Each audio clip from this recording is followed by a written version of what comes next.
하나님의 크신 은총이 오늘 이 시간에도 우리 가운데 함께 하심을 믿습니다. 지난달 미국 집회에 가서 한 식당에 들렀습니다. 우동을 먹고 싶어서 우동집에 들렀습니다. 손님들이 얼마나 많은지 몰랐습니다. 피부 색깔이 다른 여러 나라의 사람들이 자리를 가득 채우고 있었습니다. 아주 유명한 식당이었습니다. 그런데 뭔가 좀 이상합니다. 이 식당의 음악이 너무 귀에 익숙한 음악이었습니다. 경음악으로 연주가 되고 있었는데 모두 한국 노래였습니다. 얼마나 신기하고 좋은지 몰랐습니다. 그런데 더 감사한 일이 있었습니다. 더 감동적인 것은 한국 노래인데 모두 한국의 CCM이었습니다. 교회에서나 들을 수 있는 노래가 식당에서, 그것도 미국에서 울려 퍼지고 있었습니다. 당신은 사랑받기 위해 태어난 사람, 아름다웠던 지난 추억들, 요한의 아들 시모나, 이런 20년 30년 전에 우리가 은혜 받았던 찬양이 경음악으로 식당에서 연주가 되는 겁니다. 원래 우동도 맛있는 가게였지만 그 음악을 들으니 우동 맛이 얼마나 좋은지, 우동만 먹지 않고 또 다른 것도 시키고 파전도 시키고 이러다가 나중에 계산을 보니까 1인당 10만 원을 넘게 먹었습니다. 왕창 바가지를 뒤집어 썼습니다. 그래도 기분이 좋았습니다. 왜냐하면 한국 노래가 미국에서도 통하는구나. 한국 노래가 미국에서도 통하는구나. 여러분 그걸 아십니까? 우리 한국에서 히트했던 노래가 미국에서 그대로 표절을 해서 빌보드 차트에서 1등, 2등 한 노래가 한두 곡이 아닙니다. 정말 저작권료로 치면 엄청난데 그런 법이 없었고 그런 것을 몰라서 그냥 넘어가 버렸는데, 여러분 송대관의 쨍하고 해뜰 날도요, 한국에서 40년 50년 전에 유행을 했는데 미국에서 20년 30년 뒤에 그것을 표절해서 히트를 쳤습니다. 여러분 한국이 이렇습니다. 외국에 가보면 한국의 위상을 실감할 수 있습니다. 우리나라가 이런 나라입니다. 옛날에는 우리나라 식당에서 팝송을 틀어주어야 수준이 있는 식당으로 생각했습니다. 그런데 이제는 미국에서도 한국 노래를 틀어줘야 수준이 있는 것이 됩니다. 우리나라가 대단히 발달했습니다. 옛날의 대한민국이 아닙니다. 여러분 세상이 이렇게 한국을 부러워하고 있습니다. 많은 개발도상국가들이 한국을 부러워하고 한국을 모델로 삼고 싶다고 합니다. 세계 곳곳에 코리아 열풍이 불고 있고 한글을 배우려고 합니다. 한글을 자기 나라의 문자로 삼겠다 하는 나라도 있습니다. 여러분 베트남에 가면 경기도가 있다 그러지 않습니까? 한국 사람들이 워낙 많아가지고 여기가 베트남인지 한국인지 몰라서 다낭은 베트남 경기도 다낭시라고 그럽니다. 한국 사람밖에 없습니다. 코트디아부아르, 말라위, 이런 생소한 아프리카의 나라들이 한국을 부러워하고 한국을 좋아해서 한국을 배우려 합니다. 대한민국 같은 나라가 없습니다. 2차 세계대전 후에 세계 200여 국가 가운데 단 하나의 외적인 나라가 우리 대한민국입니다. 유일하게 개발도상국가에서 선진국이 된 나라 대한민국입니다. 원조를 받았던 나라에서 원조를 주는 유일한 나라가 우리 대한민국입니다. 우리 대한민국이 잘 사는 줄 미국의 트럼프 대통령도 알고 있습니다. 그래서 이번에 한국에 와서 돈 내놓으라고, 우리 대한민국에서 돈을 내놔야지, 이러면 안 된다고 으름장을 놓고 자료를 들어대니까 꼼짝 못하고 우리나라가 그러면 미국에 주겠다고, 우리가 이제 미국에 원조를 주는 나라가 됐다니까요. 문제는 우리가 이것을 알고 이것을 누려야 하는데, 아무리 부자여도 아무리 인류 나라가 되어도 그런 생각을 갖지 못하고 그렇게 살지 않으면 아무 소용이 없다 하는 말씀입니다. 여러분 오래전에 우리나라 대통령 한 분이 신한국을 외쳤습니다. 그때는 아니었지만 이제는 정말로 새로운 대한민국이 되었습니다. 이 나라에 살면서 이 나라의 부와 영화를 누릴 줄 알아야 합니다. 이에 합당하게 살 줄 알아야 합니다. 그렇지 않으면 소용이 없습니다. 부자인데 옛날의 가난과 고통에서 벗어나지 못하면 아무리 부자여도 무슨 소용이 있겠습니까? 믿음으로 보면 우리가 이런 사람들입니다. 여러분, 믿음으로 보면 우리는 예수 믿음과 동시에 새로운 사람이 된 줄로 믿으시기를 바랍니다. 주님을 만나서 주님이 내 마음속에, 주님이 우리와 함께 하시면 우리는 더 이상 옛날 사람이 아닙니다. 주 예수 내 마음에 들어오신 후에는 우리가 더 이상 옛사람이 아니라는 말씀입니다. 우리 모두는 주님 안에서 새로운 사람입니다. 그런즉 누구든지 그리스도 안에 있으면 새로운 피조물이라. 이전 것은 지나갔으니 보라 새 것이 되었도다. 우리는 새 사람이 되었습니다. 새 사람이 되었으면 새 사람에 합당하게 살아야 할 줄로 믿습니다. 오늘 말씀은 그것을 우리에게 선포하고 있습니다. 에베소서 4장 23절 24절 말씀에 보면 우리가 새 사람임을 선포합니다. 오직 너희의 심령이 새롭게 되어 하나님을 따라 의와 진리의 거룩함으로 지으심을 받은 새 사람을 입으라. 우리가 새 사람이 되었다는 말씀입니다. 이렇게 말씀하시면서 25절에 그런즉 하고 말씀은 시작됩니다. 우리가 새로운 사람이 되었으면 새로운 사람으로 살아야 한다 하는 말씀입니다. 그런즉 새 사람을 입었으면, 새로운 존재가 되었으면 새로운 삶을 살아야 합니다. 그렇지 않으면 그 새롭게 된 것이 소용없다 하는 말씀입니다. 여러분, 새 옷을 사서 입었습니다. 새 옷을 사서 입었는데 헌 옷 입은 것처럼 생활하면 안 됩니다. 헌 옷 작업복 입었을 때는 여기저기 아무 것이나 만질 수 있고 뒹굴 수 있지만 새 옷을 입으면 조심스러워져야 합니다. 새 신발을 샀습니다. 헌 신발, 다 떨어진 신발을 신고 있을 때는 이것저것 걸리는 거 집어차고 여기에 뭐가 진흙판에도 가고 이렇게 해도 조금도 아깝지 않지만 새 신발을 신었으면 아무 것이나 차면 안 됩니다. 진흙탕에 들어가면 안 됩니다.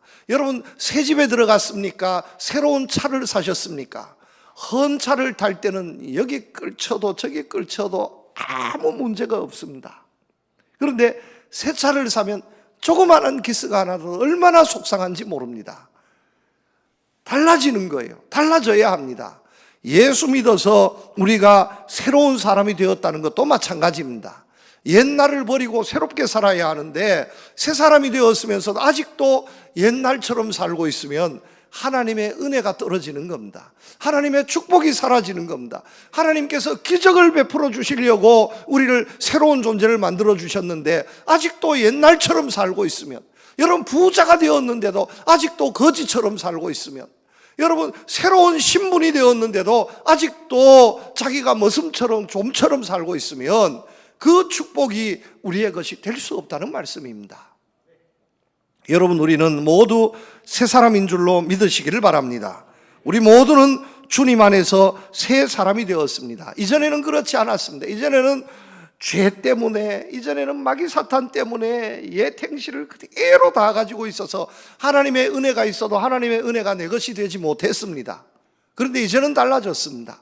새로운 존재가 되었습니다. 그러면 은혜에 합당하게 새롭게 살아야 할 줄로 믿습니다. 어떻게 살아야 합니까? 오늘 말씀은 그것을 우리에게 가르쳐주고 있습니다. 첫 번째 교훈입니다. 여러분, 우리의 말이 변해야 합니다. 25절 말씀해 보면 그런즉 거짓을 버리고 각각 그 이웃과 더불어 참된 것을 말하라. 이는 우리가 서로 지체가 됨이라. 29절에 보면 무릇 더러운 말은 너희 입 밖에도 내지 말고 오직 덕을 세우는 데 소용되는 대로 선한 말을 하여 듣는 자들에게 은혜를 끼치게 하라. 내가 무슨 말을 하든지 내 말을 듣는 사람이 은혜가 되어야 합니다. 여러분, 저주의 말, 더러운 말 함부로 사용하면 안 됩니다. 안 됩니다. 두고 봅시다. 여러분, 이런 말 함부로 사용하면 안 됩니다. 듣는 사람을 기쁘게 해야 합니다. 나도 기뻐야 하지만 듣는 사람에게 은혜가 되고 기쁨의 말을 사용해야 합니다. 새 사람이 되었으면 말이 이렇게 변해야 합니다. 여러분, 예수를 믿으면, 교회에 다니면 예수 믿기 전에, 교회 다니기 전과 말이 달라져야 합니다. 참된 것을 말해야 합니다. 거짓말하면 안 됩니다. 은혜 끼치는 말을 해야 합니다. 내 말 때문에, 내 말 한마디 때문에 다른 사람이 시험 들어서는 안 됩니다.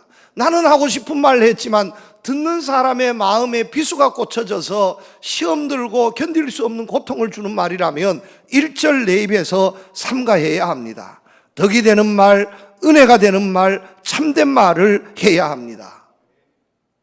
이런 면에서 우리가 정말 버려야 할 말이 있다면 거짓말입니다. 더러운 말입니다. 여러분 생각해 보시기를 바랍니다. 우리 모두는 예수 믿는 사람들입니다. 예수님께서 이 땅에 오셔서 거짓말 하셨겠습니까? 참말 하셨겠습니까? 참말 하셨습니다. 여러분 성경 말씀을 통해서 하나님께서 우리에게 말씀하십니다. 이 성경 말씀이 거짓말이겠습니까? 참말이겠습니까? 참말입니다. 하나님은 거짓이 없으십니다. 거짓말은 마귀 사탄의 말입니다. 그러므로 우리는 거짓말을 버리고 참말, 진실을 이야기해야 합니다. 그런데 문제는 오늘 이 세상이 거짓에 오염되어 있다는 겁니다. 마귀 사탄이 이 세상을 더럽혀서 온갖 세상 사람들이 거짓된 말에, 더러운 말에 오염이 되어 있습니다. 진실을 말하면 믿지 않습니다. 여러분 진짜를 이야기하는데 믿지 않습니다. 그래서 우리 한국 사람들도요, 누가 말을 하면 꼭 진실을 이야기하는데 진짜로 이렇게 되묻습니다. 진짜를 이야기하는데 미국에 가도 마찬가지입니다. 어떤 이야기를 하면 자기가 믿지 못하는 really? 진짜냐 이거예요. 여러분 진짜를 이야기하는데 믿지 않습니다. 그런데 거짓말을 이야기하면 정말 혹하고 넘어갑니다. 거짓을 이야기하는데 혹하고 넘어갑니다. 얼마나 잘 넘어가는? 꼭 그런 거짓말은 아니지만 그냥 말씨도 좀 느리고 수두분한 사람이 나와가지고 TV에 나와서 이건 진짜로 좋은 제품입니다. 여러분 후회 없으십니다 하면 하나도 안 삽니다. 그런데 말을 막 조리 있게 하는 쇼핑 호스트가 나와가지고 이래 저리 하면 거기에 혹해서 사보는데 물건 받아보면요, 세상에 시장에 가도 이런 물건은 없어요. 진짜로 맛있습니다 해서 사보니까 맛짝이 하나도 없어요. 여러분 속은 적이 어디 한두 번입니까? 이런 세상 살다 보니까 거짓이 얼마나 판을 치는지, 거짓말을 이야기하면 사람이 귀를 쫑긋해도 진짜를 이야기하면 들어주지 않는 거예요. 거짓말 대회가 열렸답니다. 자신하고 출전했던 한 사람이 있습니다. 여러분 내가 진짜를 이야기하는 겁니다. 내가 오늘 아침에 자다 깨보니까 세상에 눈을 떴는데 야, 거북이가 하늘을 날고 있는 것 아니겠습니까? 여러분 무슨 거북이가 하늘을 날아요? 주님 다시 오시면 몰라도 주님 다시 오실 때까지는 거북이가 하늘을 날 수가 없습니다. 그런데 거북이가 그 손을 하늘을 나는데 와, 독수리보다도 높이 어디 꿈꾸는 이야기를 하는 겁니다. 그런데 진짜냐 이러니까 진짜라니까요. 내가 봤다니까요. 그런데 상을 받았습니까? 못 받았습니다. 땡 떨어졌습니다. 그 다음 사람이 이번에는 내가 분명히 상을 받을 줄로 생각합니다. 와, 세상에 오늘 아침에 자다 깨서 자고 깨서 우리 집 뜰에 나가 보니까 토끼하고 호랑이하고 싸우는데 세상에 호랑이가 토끼 앞에 절절매고 토끼가 호랑이를 잡아먹어 버렸습니다. 진짜요? 거짓말이요? 거짓말이에요. 거짓말. 그런데 입에 침도 안 바르고 이런 거짓말을 하는 겁니다. 진짜냐고 물으니까 진짜라 이거예요. 땡, 탈락했습니다. 1등은 누가 받았냐? 우리 마누라가 여기 나가라 그래서 나오는데 나는 진짜 거짓말 할 줄 모릅니다. 나는 태어나면서부터 한 번도 거짓말 안 했는데 나는 상 안 받아도 좋은데 우리 마누라 하도 나가라 해가지고 그래서 내가 나왔습니다. 이 사람이 상을 받았습니다. 제가 선생님 이름은 다 잊어먹었습니다. 우리 고등학교 때 선생님 이름은 다 잊어먹었습니다. 별명으로 기억하는데 절대로 잊지 않는 선생님이 있습니다. 수학 선생님인데 별명이 뭐냐? 달포예요. 달포. 왜 달포냐? 입만 달싹거리면 포를 친다 해가지고. 입만 달싹거리면 포를 친다 해가지고 우리 2학년 때 수학 선생님이었습니다. 그런데 고등학교 2학년 가을에 수학여행을 갔잖아요. 수학 선생님인데 수학여행을 갔잖아요. 수학을 여행 가서 노는데 이 선생님도 자기 별명이 달포인 줄 알아요. 그래 자기 이름은 이야기하지 않고 여러분 내가 달포인 줄 압니다. 내가 거짓말 많이 했습니다. 수학 선생님인데 거짓말. 여러분 세상이 그렇습니다. 그런데 여러분 한번 생각해 보시기를 바랍니다. 이 거짓말은 벌이라는 거예요. 거짓말은 벌이라고 말씀하고 있습니다. 자, 말씀을 잘 들으시기를 바랍니다. 거짓말 할 때가 있습니까? 없습니까? 할 때가 있습니다. 거짓말 할 때가 있습니다. 그런데 이것을 내가 거짓말 했다 이렇게 마음을 드는 순간 어떻게 해야 합니까? 벌이라는 거예요. 벌이라는 겁니다. 벌이라는 이 헬라어 말의 뜻은 뭐냐 하면 아주 확실하게 버려서 다시는 찾지 않는 겁니다. 버렸다가 다시 주워오는 것은 버리는 게 아닙니다. 버렸으면 다시는 사용하지 못하도록 아주 고물을 만들든지 찾지 못하게 완전히 버려버리는 것, 이것이 버리는 것입니다. 그런데 사람들이 거짓말을 잠시 내려놓기는 하는데 버리지는 못하는 겁니다. 한번 거짓말 했던 것을 또 하고 또 하고 버리지 못하고 있는 겁니다. 여러분 버려야 합니다. 이것이 잘못된 것이면 거짓말이든 더러운 말이든 한 번 실수할 수는 있지만 그러나 두 번, 세 번 실수하지 않도록 버릴 수 있기를 축복합니다. 어떤 집사님이 계셨습니다. 교회는 다니지만 술을 끊지 못해서 그것 때문에 늘 아내와 다투던 집사님이었습니다. 어느 날도 한잔하고 집에 들어왔는데 그것 때문에 부부싸움을 하게 되었답니다. 야단이 났습니다. 아내가 더 이상은 내가 못 살겠다 선언하면서 가방에 짐을 싸기 시작했습니다. 남편이 사태가 심각한 줄 깨닫고 내가 다시는 술을 마시지 않겠다고 선언을 했습니다. 내가 어떻게 믿을 수 있냐고, 내가 집에 있는 술은 다 버리겠다고, 그러면 버리라고, 당신이 버리고 오면 내가 다시 생각하겠다고, 이렇게 해서 버리겠다고 약속을 하고 남편 집사님이 박스를 가져다가 집에 있는 양주, 맥주, 소주를 다 싸더라는 겁니다. 아니 버리라는데 왜 박스 포장하고 있냐 이러니까 내가 이거 버리기는 너무 아까우니까 내가 친구 주려고, 술 좋아하는 내가 친구 갖다 주려고 내가 그런다고.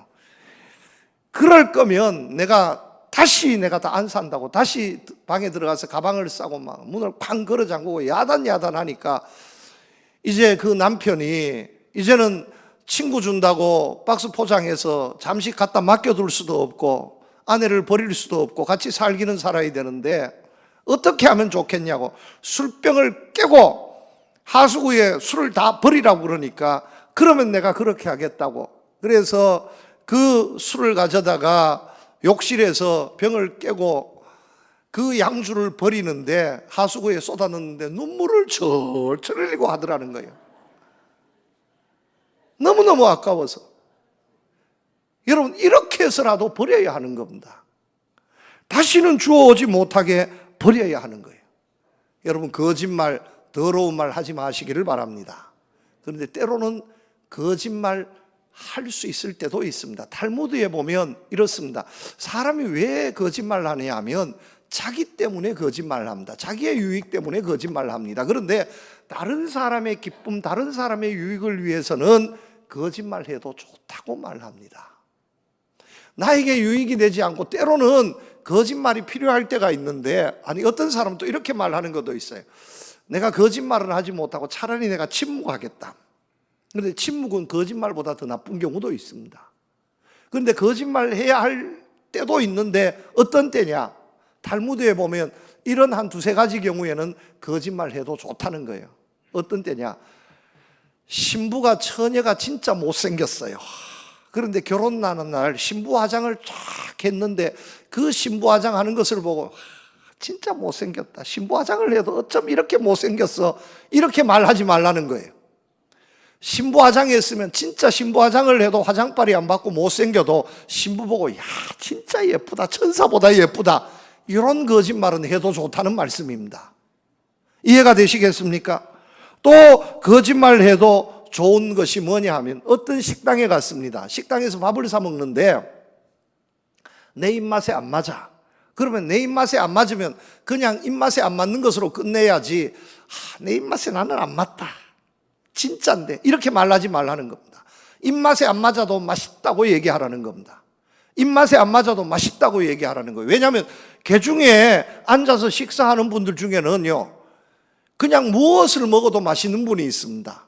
그런데 내가 한쪽 구석에 앉아서 맛없다 맛없다 이러면요, 맛있게 먹는 사람도 그 맛이 떨어진다니까요.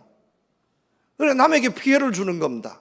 그래서 식당에 가서 음식을 나누고 먹을 때는 맛이 없어도 맛있다고 먹으라는 거예요. 이런 거짓말은 해도 좋다는 겁니다. 어떤 경우입니까?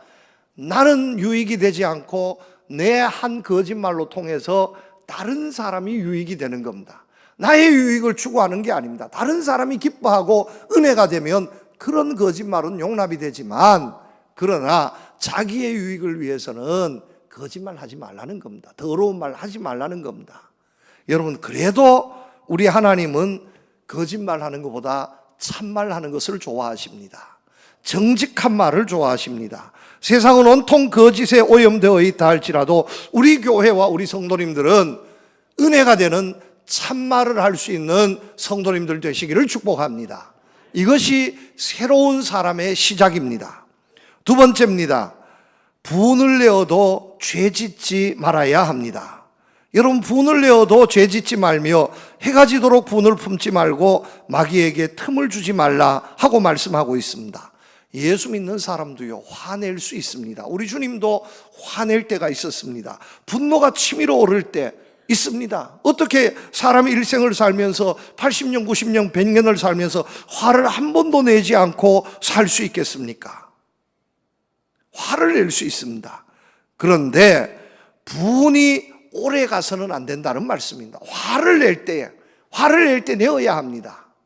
여러분, 일본이 독도는 우리 땅이라고 이러면 분노가 치밀어 올라야 합니다.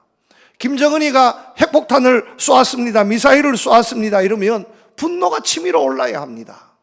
화낼 줄 알아야 합니다. 아파트 값이 요즘 너무 올라간답니다. 포항의 아파트 값이 올라가면 할렐루야 할 텐데 포항의 아파트 값은 그대로 있고 서울의 아파트 값만 올라가고 있답니다. 그러면 포항에 살고 있는 우리는요, 기뻐해야 합니까? 아니면 화가 나야 하는 것이 옳습니다. 이것이 옳습니다. 그런데 분명하게 말씀하고 있습니다. 분노할 수 있습니다. 그런데 분을 품지 말아야 합니다. 분노할 수 있지만 분낼 때 끝내야 됩니다. 화내고 끝내야 합니다. 분을 품으면 안 된다는 말씀입니다. 영어 번역에 보면 이렇게 말씀하고 있습니다. You are still angry. still, 아직도, 항상, 지금도. 아니, 어저께 화냈는데 아직도 화내고 있습니다.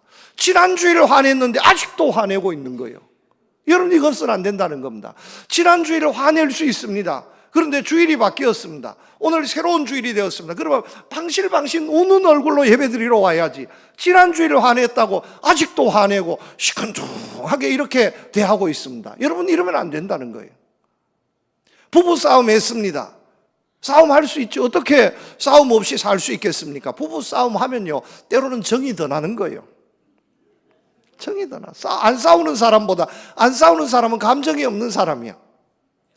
물론 다 그런 것은 아니겠지만 싸우고 나면요, 정이 더 있어. 그런데 싸울 때 싸우더라도 해가 지면 그 다음에는 딱 분노의 마음이 끝나야 됩니다. 잠자리에 딱 들었을 때는 그 다음에는 아이고 내가 화를 잘못 냈지, 이런 마음 가지고 하면 하나님의 성령이 역사하지만 꿈속에서도 부부싸움 합니다. 그러면요, 마귀가 틈을 타는 거예요. 마귀가 틈을 타는 거예요. 분노할 수 있지만, 화낼 수 있지만, 미워할 수 있지만, 그러나 그때로 끝내야 됩니다. 날마다 여전히 분노한다면 그것은 마귀에게 틈을 주는 것이 되고 마는 것입니다. 여러분, 유명한 화가가, 아무리 유명한 화가가 그림을 그려도, 도화지에 그림을 그려도 도화지 색깔은 흰색입니다. 검은색 도화지에 그림을 그린다면 거기에 그림은 온전히 나와 있을 수 없습니다. 여러분, 축복합니다.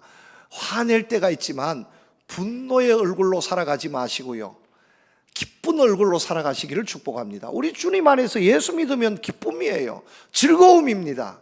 내 마음의 바탕은 늘 기쁨, 즐거움이 될 수 있기를 축복합니다. 지금 화를 내어도 돌아서서는 웃을 수 있는 여러분들이 되시기를 축복합니다. 이럴 때에 이 모습이 새로운 사람의 모습인 줄로 믿습니다. 세 번째입니다. 도둑질하지 말라고 말씀하고 있습니다. 도둑질하는 자는 다시 도둑질하지 말고 돌이켜 가난한 자에게 구제할 수 있도록 자기 손으로 수고하여 선한 일을 하라 하고 말씀하고 있습니다. 이 말씀을 넓게 해석하면 이렇습니다. 받는 것보다 주는 것을 더 좋아해야 한다 하는 말씀입니다. 사람은 본능적으로 주는 것보다 받는 것을 더 좋아할 수 있습니다. 그런데 예수 믿으면 새 사람이 되면 달라져야 합니다. 내가 받는 것보다, 내 것 만드는 것보다 주는 것, 남의 것이 되는 것을 더 기뻐할 수 있어야 합니다. 내가 잘 되는 것도 좋지만 남이 잘 되는 것도 기뻐할 수 있어야 합니다. 내가 잘 되면 기뻐하고 남이 잘 되면, 잘못되면 더 기뻐하고, 여러분 이런 마음은 옳지 못합니다. 남이 잘못되면 안타까워하고 도와줄 수 있는 이런 선한 마음을 품을 수 있어야 합니다. 그런데 오늘 이 세상은 그렇지 않습니다. 오늘 이 세상에 참 도둑이 얼마나 많은지, 여기저기 도둑이 널려 있습니다. TV에 보면 세상에 도둑놈이 얼마나 많은지, 남의 목숨을 해치기까지 하고 남의 것을 빼앗기 위해서 혈안이 되고 있습니다. 나라의 것을 빼앗기 위해서 혈안이 되고 남의 것을 빼앗기 위해서. 여러분, 세상은 이렇습니다. 그런데 주님께서는 분명하게 말씀하십니다. 받는 것보다 주는 것이 더 복이 있다는 거예요. 받는 사람이 되는 것보다 주는 사람이 되라고 말씀하고 있습니다. 얼마 전에 어떤 목사님이 직접 경험한 이야기를 들었습니다. 식당에서 밥을 먹고 계산을 하려고 하는데 지갑이 없습니다. 아무리 찾아도 지갑이 없습니다. 분명히 지갑을 가지고 식당에 들어왔는데 지갑을 잃어버렸습니다. 차에 가봐도 없고 지갑이 없는 거예요. 식당에서 CCTV를 돌려보니 범인을 잡을 수 있었습니다. 옆자리에서 식사하던 여자분 한 분이 목사님 주머니에서 지갑이 이렇게 삐쳐나온 것을 보면서 툭 치고 지나가면서 그 지갑을 주워서 가버렸습니다. CCTV에 그대로 찍힌 겁니다. 그래서 경찰에 고발하겠다 하니까 식당 주인이 조금만 기다려줬으면 좋겠습니다. 내가 이분 잘 알고 있는데 우리 식당의 단골인데 내가 연락해서 내가 꼭 갖다 드리도록 하겠습니다. 이러더라는 거예요. 경찰에 신고했으면 1시간 만에 해결될 일인데 식당 주인의 부탁을 듣고, 그래도 식당 주인 단골이라니까 어떡하겠어요. 참고 있었더니만 일주일 뒤에 전화가 오고, 전화 온 지 보름 뒤에 겨우겨우 지갑을 돌려받았다는 거예요.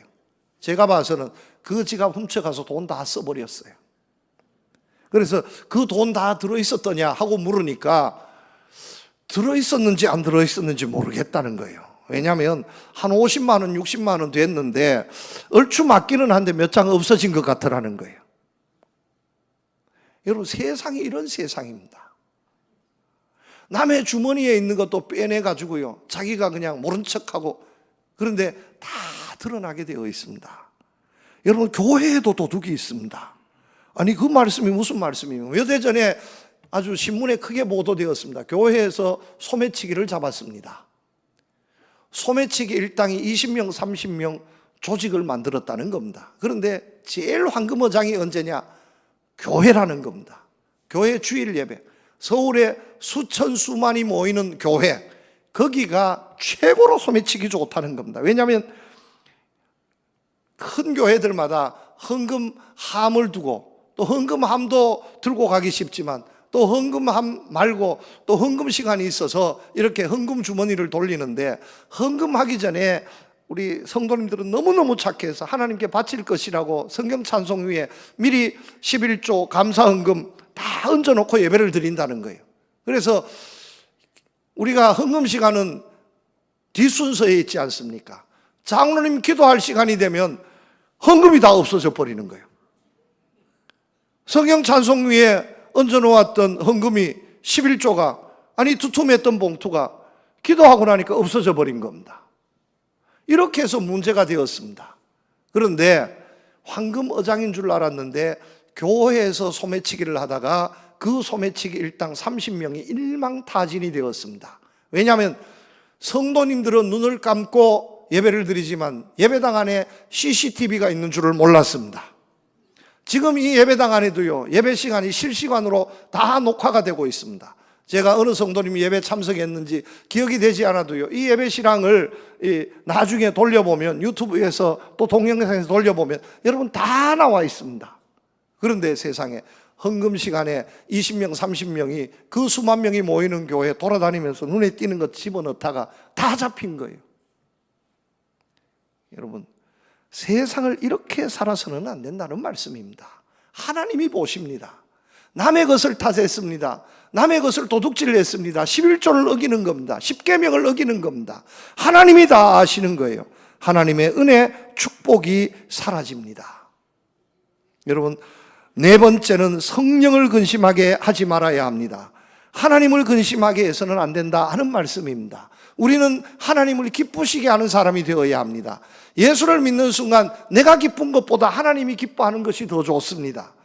내가 기뻐하는 것보다 우리 엄마 아빠가 기뻐하는 것이 더 좋습니다. 이게 효자입니다. 예수 믿는 사람들은 내가 기쁘고 즐거움도 좋지만 하나님이 기뻐하시면 내가 힘들어도 좋습니다. 이것이 예수 믿는 새 사람입니다. 오늘 이 시간에도 우리가 주예전에 나와서 예배드립니다마는 힘들고 어려운 시간입니다. 이렇게 좋은 날에 이 자리에 나와서 앉아서 예배드리기가 쉽지 않습니다. 그러나 이 쉽지 않은 이 자리에 나와서 예배를 드리는 것은 하나님이 기뻐하시기 때문인 줄로 믿습니다. 하나님이 기뻐하시면 은혜의 역사, 축복의 역사가 있는 겁니다. 내가 기뻐하는 삶이 아니라 하나님의 기쁘심을 위해서 살아야 합니다. 내가 이 일을 했을 때 하나님은 어떻게 생각하실까? 아니, 내가 이렇게 말했을 때에 우리 예수님이라면 어떻게 생각하실까? 늘 그것을 염두에 두면서 내가 좋아하는 건 내가 기뻐하는 것이 아니라 하나님이 기뻐하시는 삶을 살아갈 수 있는 여러분들 되시기를 축복합니다. 마지막 다섯 번째입니다. 미워하지 말고 용서하면서 살아야 합니다. 32절 말씀해 보면 서로 친절하게 하며 불쌍히 여기며 서로 용서하기를 하나님이 그리스도 안에서 너희를 용서하심과 같이 하라. 세상을 살다가 보면 내게 다 좋은 일만 있을 수는 없습니다.